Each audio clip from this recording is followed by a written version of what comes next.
2000 to 2009. It was the warmest decade on modern record. How do we know?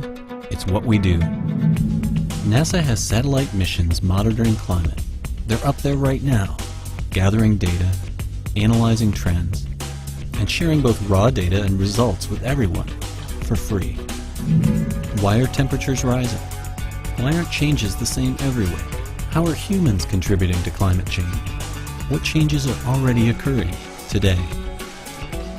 Find out for yourself. Our warming world at nasa.gov.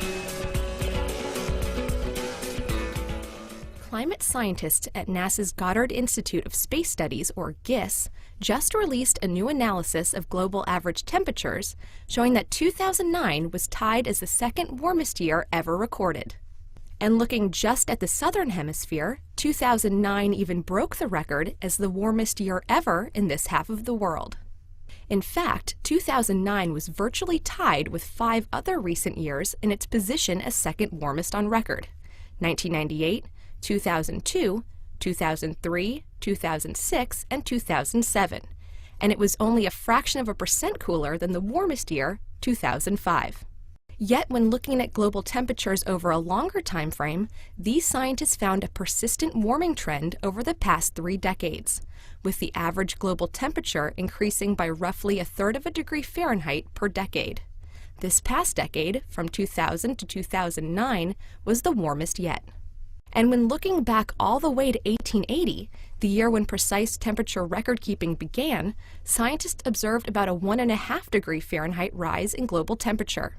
There are already beginning to be effects of 1 or 2 degrees warming, and if we get 5 or 10 degrees warming several decades downstream, there will be huge effects.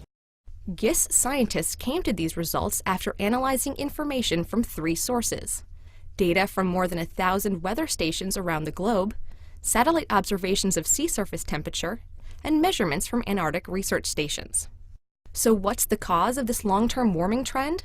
While there are several natural processes that can cause subtle climate warming or cooling, like variations in solar activity, fluctuations in ocean currents, and volcanic eruptions, climate scientists believe that the rising levels of carbon dioxide and other greenhouse gases are the dominant factor driving the rise. If we want to limit climate change and keep it under an additional 1 degree Celsius or 2 degrees Fahrenheit, we would need to begin to decrease the CO2 emissions gradually so that by the end of the century, CO2 stopped increasing. So while 2009's temperature may not have been the global record breaker, it is in line with the long-term trend telling scientists that the planet is getting warmer.